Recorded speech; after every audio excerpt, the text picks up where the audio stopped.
peregrinações de seu pai na terra de Canaã. Esta é a história de Jacó. Tendo José 17 anos, apacentava os rebanhos com seus irmãos, e sendo ainda jovem, acompanhava os filhos de Bila e os filhos de Zilpa, mulheres de seu pai, e trazia mais notícias deles. Ora, Israel amava mais a José do que a todos os seus filhos, porque era filho da sua velhice, e fez-lhe uma túnica de muitas cores.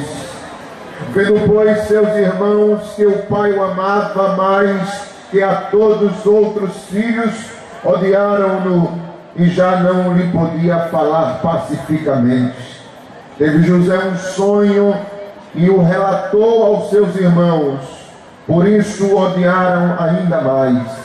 Pois lhes disse: rogo-vos ouvir este sonho que tive. Estávamos atando os feixes no campo, e eis que o meu feixe se levantou e ficou de pé, e os vossos feixes o rodeavam e se inclinavam perante o meu.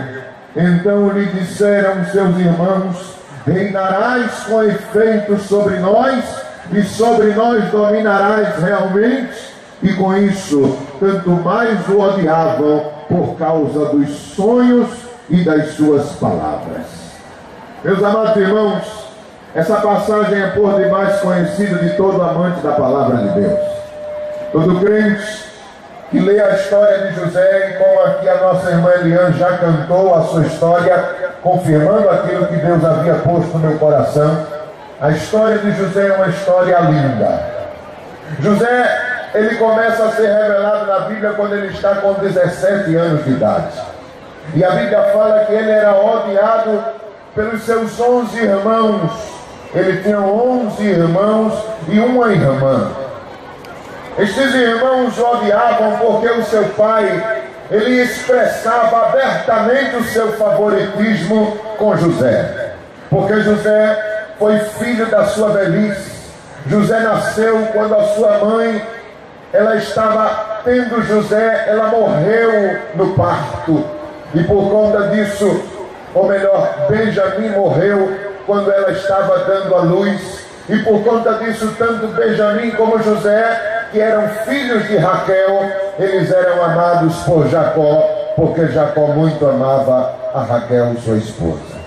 Mas a palavra de Deus diz que Jacó, além de amá-lo, Jacó confecciona uma túnica para ele e dá essa túnica a José. José, usando a sua túnica, provocava a ira e a inveja em seus irmãos.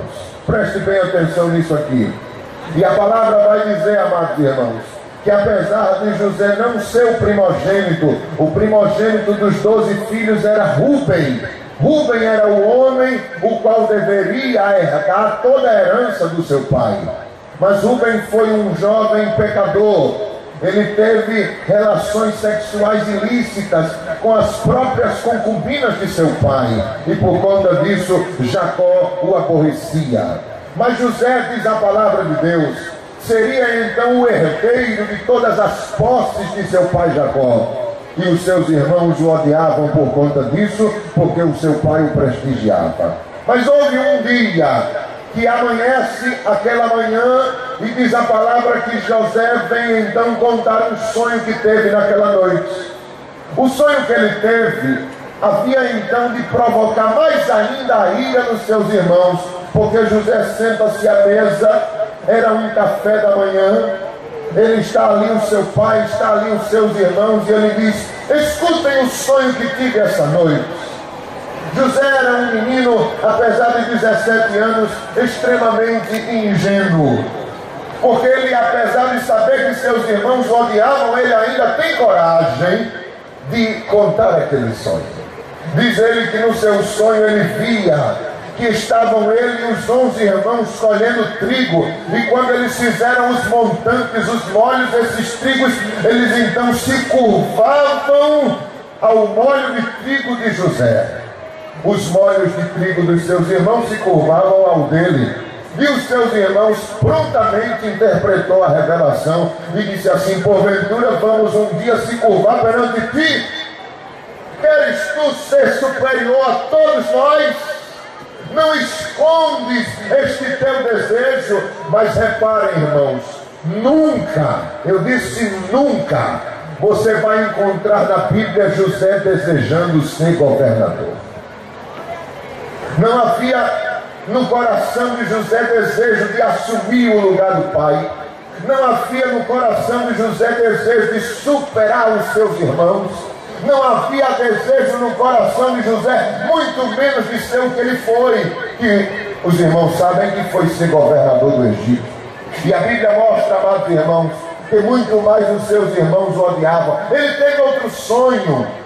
Ele sonhou que as estrelas, 11 estrelas, e ainda o sol e a lua se curvavam perante ele. E logo o seu pai interpreta e diz: porventura eu e tua mãe e teus irmãos um dia viremos a nos prostrar perante ti?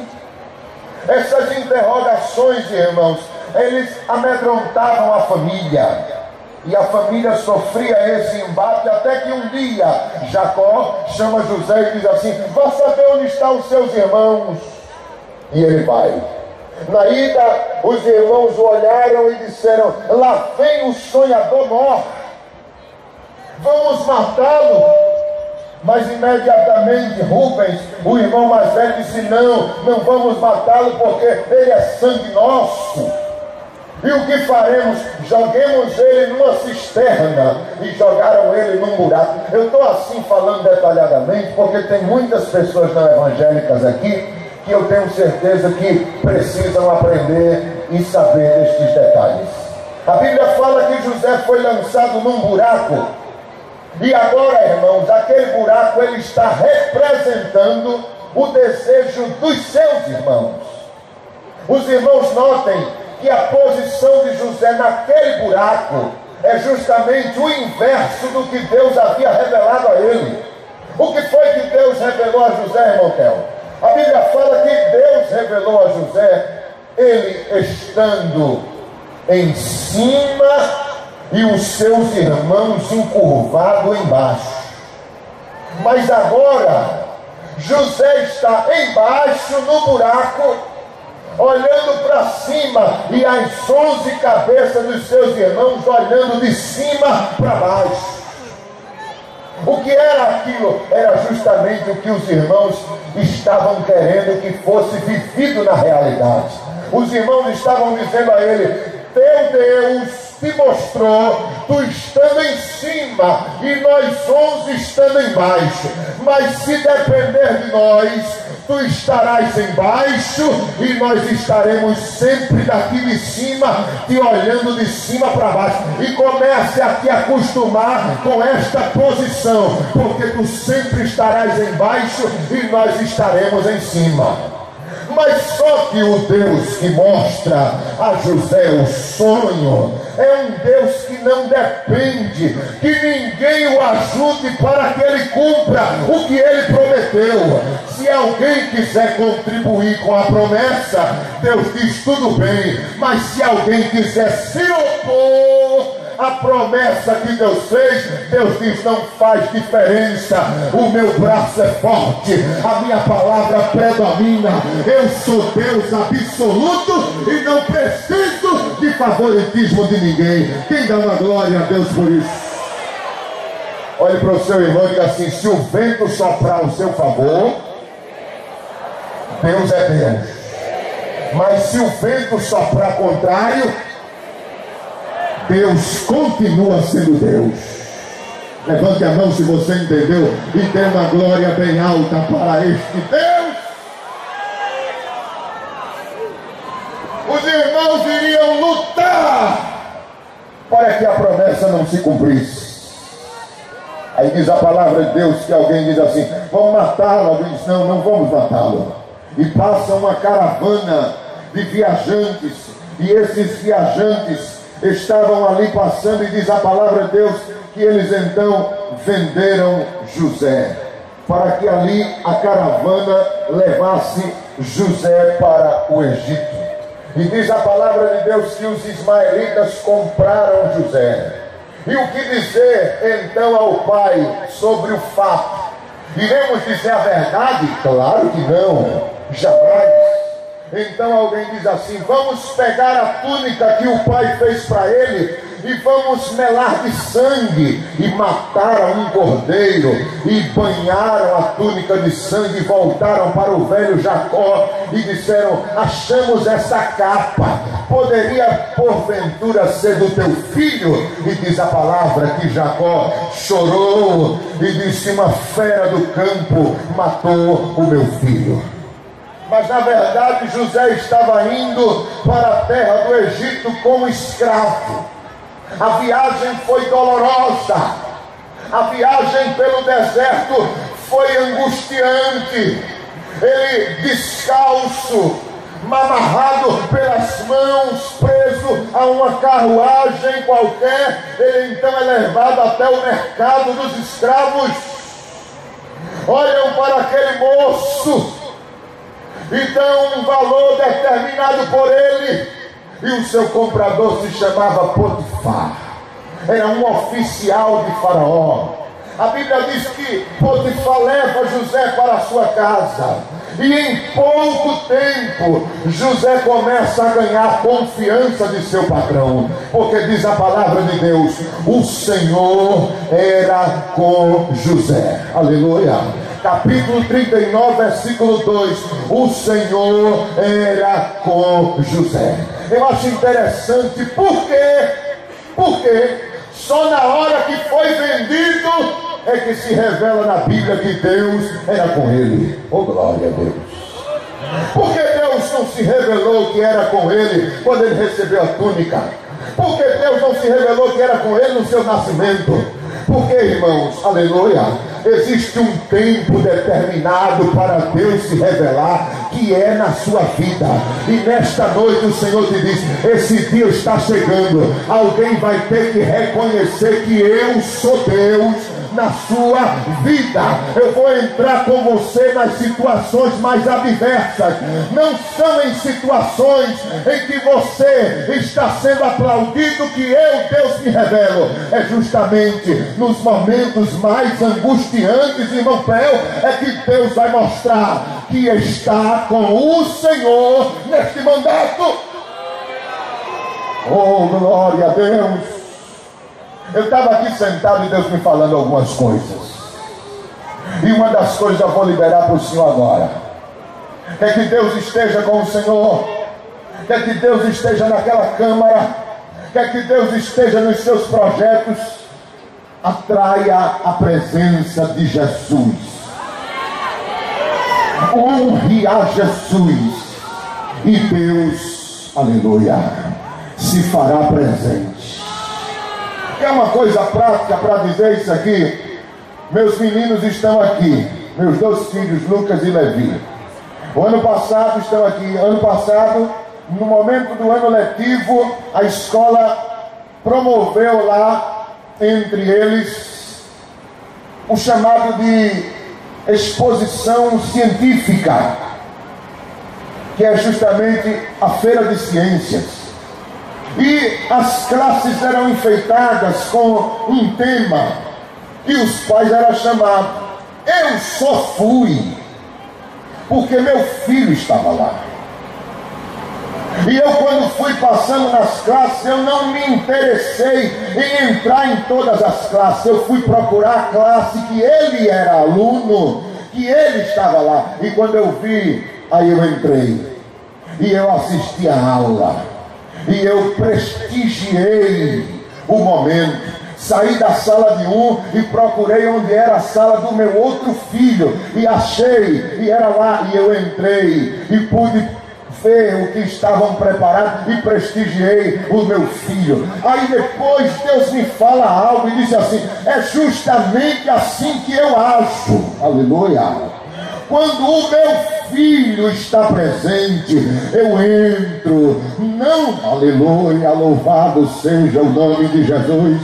Não entro em todo o ambiente, entro aonde o meu filho está sendo honrado. É a presença do filho que atrai o pai. Se meu filho não tivesse naquela feira de ciência, para mim não tinha valor, eu nem iria lá, mas o meu filho estava lá, então eu fui. Aí Deus fala comigo e diz assim: honre meu filho e você vai ter a minha presença. Que o Senhor Jesus, irmão Pel, seja honrado no seu mandato, e o Senhor vai ter a presença de Deus lado a lado contigo. Oh, glória ao nome de Jesus para sempre. Deus está aqui porque o filho dele está sendo glorificado. Quer ver? Dá uma glória bem alta para Jesus aí. Aleluia, aleluia, aleluia, aleluia. Deus está selando a sua presença. Quem crê nisso, diga amém, irmãos. Deus era com José e entrou com José. Aí a palavra vai mostrar que tudo que ele fazia prosperava. Ele agia, por exemplo, José, você vai ser meu jardineiro. E José tratava das plantas, e ele aguava as plantas como escravo, e Deus colocava a mão dele, e no outro dia as plantas floriam, floresciam, o jardim estava verde. E o patrão, quando chegava, observava e dizia: rapaz, outros jardineiros passaram por aqui e nunca ficou tão bonito aqui como você fez. Por quê? Aleluia. Você é profissional? Não, eu só aguei aqui. Mas era que Deus, irmãos, colocava a mão em tudo que José fazia. Aleluia. Tudo bem, eu vou te colocar num cargo mais elevado. Tu vai ser o senhor aqui dos meus escravos. E foi justamente naquela época que nenhum escravo fugiu, que nenhum escravo se rebelou, que todos os escravos produziram, que houve uma paz entre os servos de Potifar, e aquilo ia causando admiração. Para os irmãos terem uma ideia, chegou a um ponto que José dominava tudo dentro da casa de Potifar, tudo. Nem o que comia, nem as suas próprias compras pessoais Potifar fazia. Era todo o dinheiro nas mãos do seu líder maior entre os escravos, que era José. E foi se notando que Deus era com José, até que se levanta a mulher de Potifar, e ela então inventa que José está querendo tirar o seu pudor. E houve um atentado contra a própria personalidade e reputação de José. Ela acusa José de tentar forçar ela a ter relações sexuais. A Bíblia fala, irmãos, que José é punido, mas injustamente. Ele deixa a sua capa com ela, e ela, com a capa na mão, prova com isso, levanta uma falsa prova que José realmente tentou contra o seu pudor, e ele é lançado na prisão. Aí aparece aqui no texto novamente, capítulo 39, versículo 21. O Senhor, porém, era com José. O Senhor era com José quando ele entrou, aleluia, no Egito, e o Senhor era com José quando ele entrou no cárcere. Cada situação adversa, Deus dizia: estou entrando com você, José, estou entrando com você, entrarei com você. E ele entrou, e diz a palavra de Deus que o chefe do cárcere deu a José a confiança de ter todo o presídio sob o seu comando. E é a primeira vez que eu vejo isso em toda a história: um preso ter o domínio de todas as celas, inclusive a sua própria. Imagine comigo aqui, irmãos, quando José ia deitar a sua cabeça, fechava cada uma daquelas celas, e o molho de chá ficava na sua mão, mas a sua, quem fechava era ele mesmo. Trancava-se e deitava ali. Quantas vezes Satanás não veio naquele leito e disse a ele assim: tu tens o poder, abre tua cela, volta para o teu pai, declara que estás vivo, domina, e aí vai se cumprir o que Deus te revelou. Mas ele preferiu permanecer no lugar que Deus queria que ele estivesse. Ficava ali, porque crente que serve a Deus e confia em Deus sabe esperar o tempo certo para a promessa de Deus se cumprir. Diga amém por isso. Eu quero que você me ajude a pregar e diga a esse crente ou a essa pessoa que está do seu lado assim: espere o tempo de Deus na sua vida. Diga isso a ele. Diga, eu quero ver você dizer aqui. Diga 2 ou diga 3 pessoas pelo menos: espere o tempo de Deus na sua vida. Diga isso: espere o tempo de Deus na sua vida. Existem pessoas aqui nesta noite me ouvindo que estão prestes a tomar uma decisão precipitada, mas o Senhor está falando com você e está dizendo: fique no seu lugar, porque a minha promessa vai se cumprir. Mas se você sair do lugar, você vai atrapalhar o meu trabalhar. Permaneça quieto, porque eu estou no controle, tudo está no meu domínio, eu estou fazendo do meu jeito e eu sou o Senhor desta situação. Levanta tua mão para receber o Deus. Espírito de inquietação, fica a mão levantada. Espírito de inquietação, eu te repreendo, e nenhuma decisão vai ser tomada sem que Deus aprove. Feche a sua mão, receba essa palavra e vai dar tudo certo em nome de Jesus. Dá uma glória a Deus aí. Oh, aleluia. Oh, aleluia. José permaneceu na prisão. Glória, aleluia. Aleluia, aleluia. Satanás, eu percebo que está tentando te incitar para tu tomares uma decisão que vai atrapalhar a tua vida, mas o Senhor está falando. Conhecia de trigo, ninguém sabia. Ele chamou gente que tratava de vaca e ninguém sabia. Ele chamou gente que conhecia de tudo, mas ninguém soube interpretar. Então o copeiro lembrou-se de José e disse: Faraó, enquanto eu estive preso, um homem da prisão chamado José interpretou um sonho meu, e este sonho se cumpriu conforme ele disse.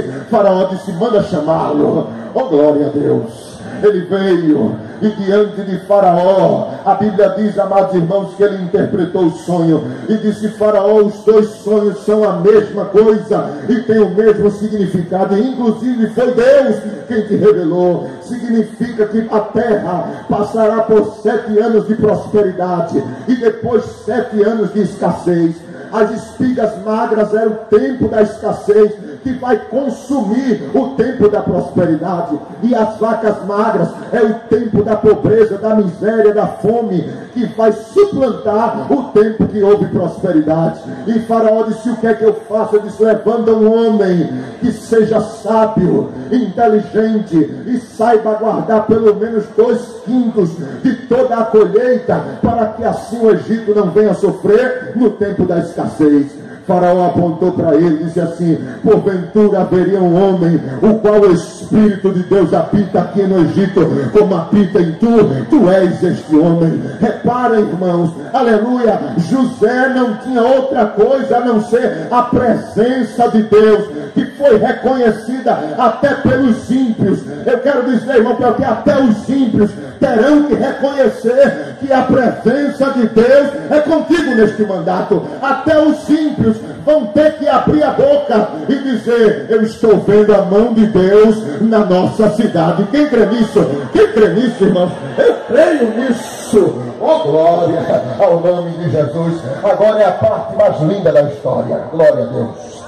A Bíblia fala, amados irmãos, que houve realmente 7 anos de prosperidade, e depois vieram os tempos de escassez, tempos de fome.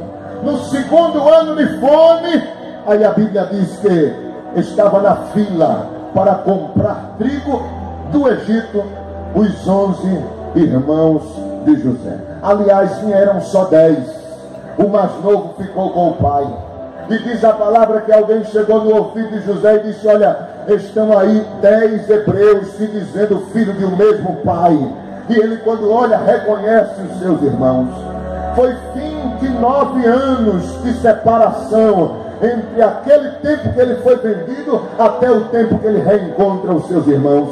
E diz a palavra de Deus, irmãos, que ele manda tirar os irmãos da fila e logo os irmãos se prostram perante ele. Mas não se prostrou os 11. O único, o mais novo, estava em casa, e a promessa era que os 11 deveriam se prostrar. Se prostraram 10, e Deus iria trabalhar para que o 11º chegasse, porque Deus, ele vela pela sua palavra para cumprir. Glória a Deus. Houve muitas coisas, houve um trabalhar de Deus para que aquele outro irmão chegasse, mas felizmente, finalmente, o irmão Benjamim chega e se prostra perante o seu próprio irmão, sem saber quem era ele.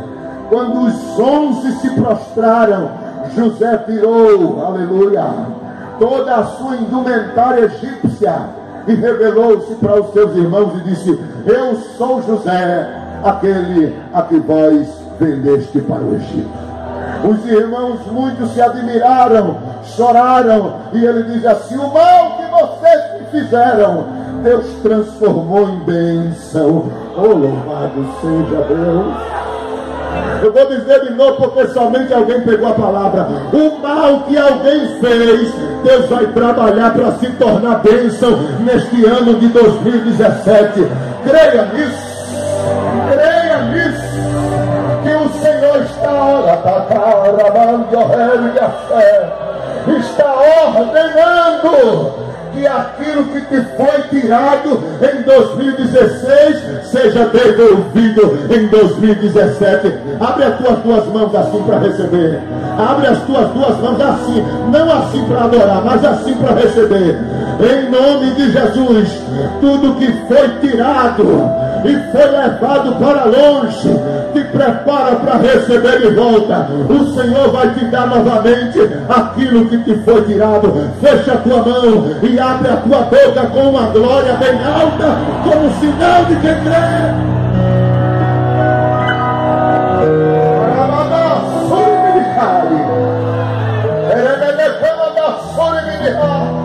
E eu vou caminhar agora para o final da mensagem. Diz a palavra de Deus que José procurou saber sobre a filha de seu pai, e os seus irmãos disseram: ele vive, José, está no mesmo lugar. E José disse: traga meu pai para viver comigo. E Jacó veio, conviveu com ele mais 14 anos e depois morreu. Depois que Jacó morreu, os 11 irmãos se reuniram e disseram assim: é a hora de José se vingar. O nosso pai morreu e era a única coisa que sustentava a sua vingança contra nós. Agora ele vai se vingar pelo mal que nós fizemos. E diz a palavra que os irmãos de José mandaram um mensageiro para José, dizendo assim: nosso pai diz, antes de morrer, que tu não nos faça nenhum mal a nós. Jacó, irmãos, nunca tinha dito isso. E José sabia que isso era medo dos irmãos, para que José se vingasse. E José então foi lá, chamou cada um deles, abraçou eles, chorou e disse assim: meus irmãos, porque vocês têm esse pensamento contra mim? Eu não vou fazer mal nenhum contra vocês. Porventura eu me colocaria no lugar de Deus para vos punir por este mal que vós me fizeste? Pelo contrário, o mal que vocês fizeram, Deus transformou em bênção. E é por isso que nós estamos vivendo aqui debaixo das bênçãos do Egito. Aí José diz uma coisa, presta atenção agora. José diz assim: agora eu tenho um último pedido a fazer. E os irmãos disseram: qual é, José? E ele disse assim: quando eu morrer, Deus os fará sair da terra do Egito. Esta nossa nação não permanecerá aqui no Egito por muito tempo.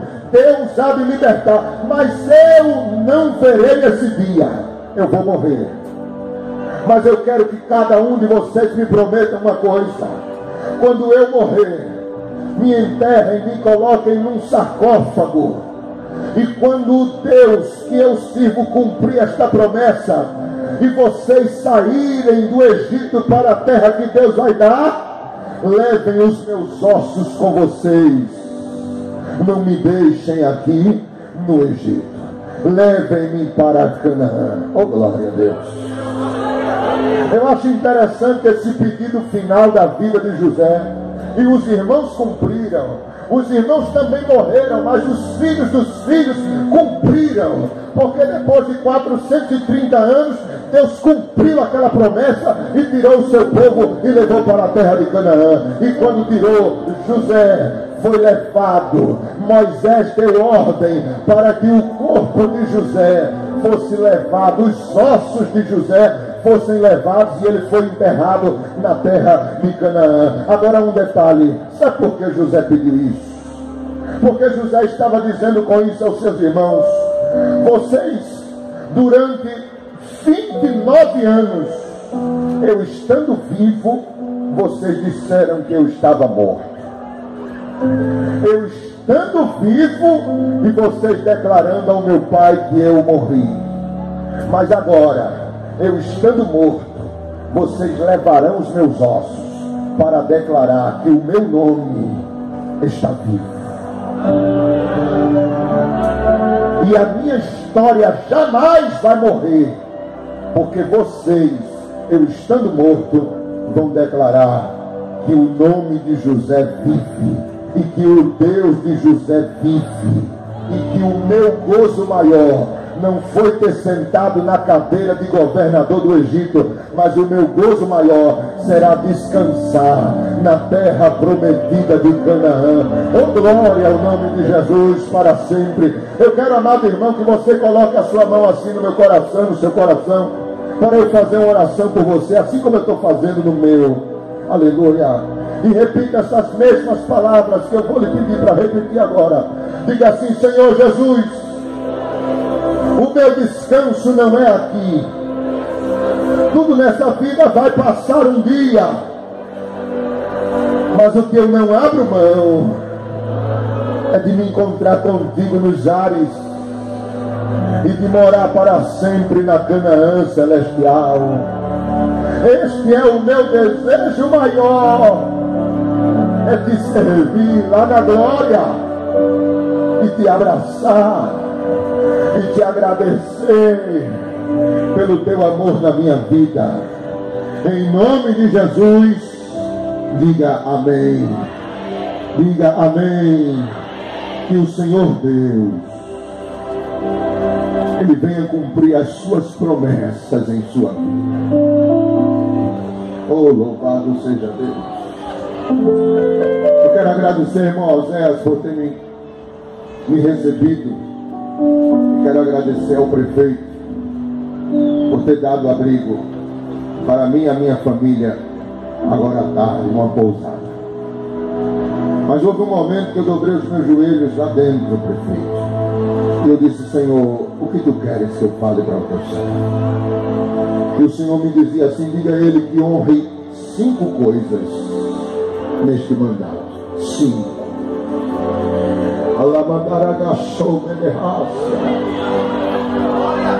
Glória a Deus.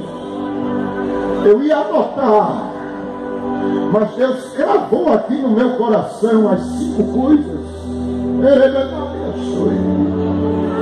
E eu não estou aqui somente como um pregador, eu estou aqui como um profeta de Deus. E essas palavras, elas durarão por todo este mandato. Assim te diz o Senhor. Aleluia. Primeiro, honre o Deus que lhe sentou naquela cadeira.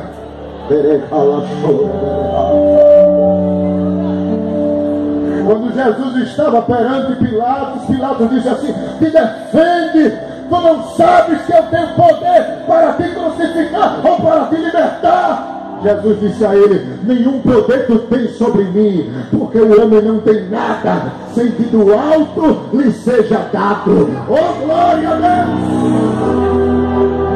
Em outras palavras, Jesus estava dizendo a Pilatos: até essa cadeira de governador tu estás sentado, mas foi Deus que te deu. Então, meu amado irmão Jaziel, honre a Deus nas suas ações. Segundo lugar, honre seus eleitores. porque estão aqui milhares de pessoas que estão agradecendo a Deus pelo Senhor ter vencido. Honre eles. O Senhor não vai ser prefeito apenas de crentes. O Senhor vai ser prefeito de católicos, de ateus.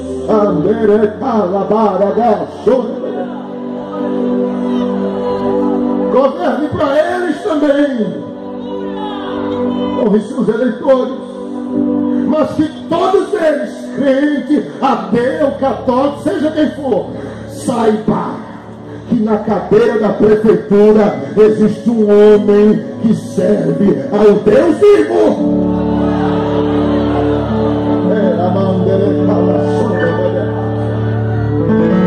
Terceiro, Deus me falava assim: diga a ele que saiba honrar a sua família.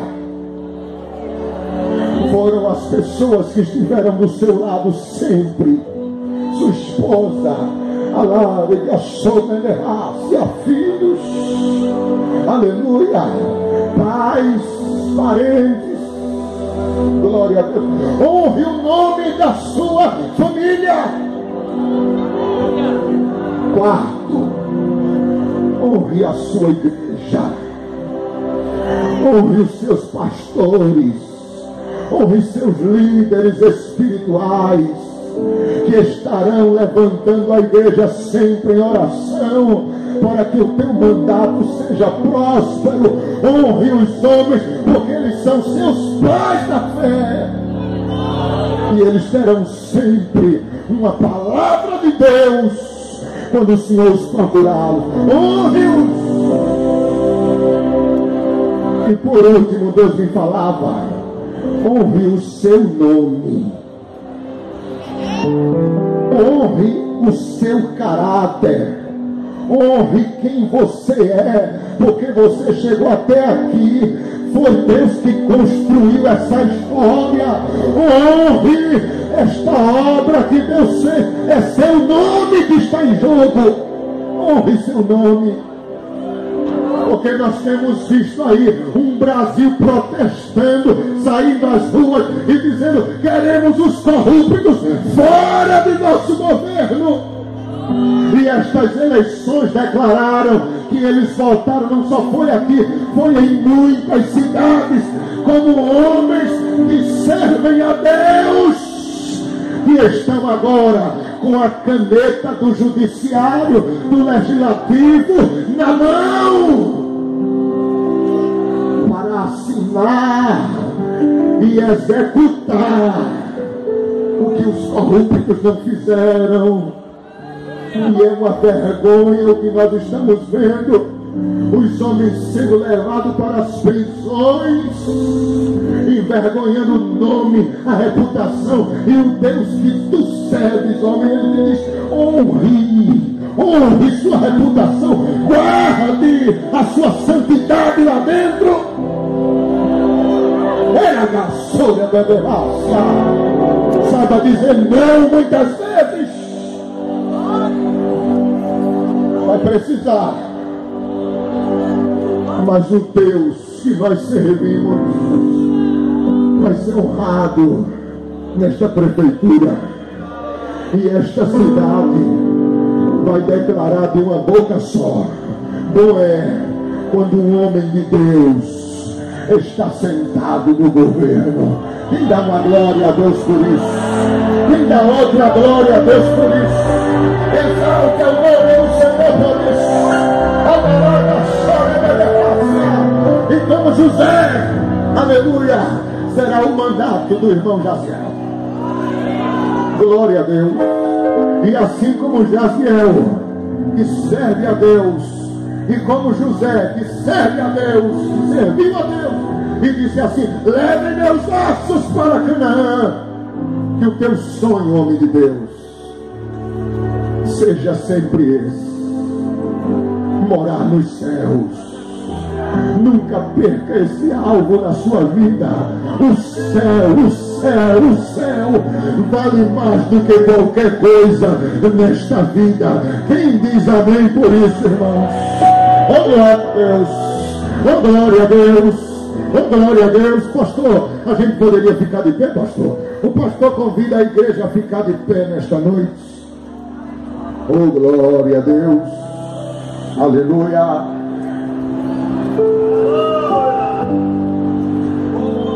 Aleluia. E nós queremos saber nesta noite aqui, quem é a primeira pessoa que ainda não é crente, mas que nessa noite quer tomar a sua decisão e entregar a sua vida ao Senhor e dizer: eu quero me voltar para Jesus. Oh, glória. Está vindo a primeira pessoa, irmão. Oh, glória a Deus. Onde está a segunda pessoa para Jesus? A segunda pessoa aqui nesta noite. Irmã Eliane, aleluia. A senhora pode estar aí, irmã Eliane? Pode cantar um hino, irmã Eliane, enquanto as almas se decidem para Jesus. Você que teve um ano atribulado, dificultoso, mas que esse ano você quer começar com mudanças. A primeira mudança que tu precisa é Jesus na tua vida. Fique um homem aqui do lado dele, fique um obreiro, por favor, aqui do lado dele. Onde está a segunda pessoa para Jesus? Venha, em nome de Jesus. Não se demore nesta hora. Não, aleluia, não atrase a chamada de Deus na sua vida, porque grandes coisas Deus tem para fazer em você. Mas primeiro, esta decisão precisa ser tomada. Onde está a segunda pessoa?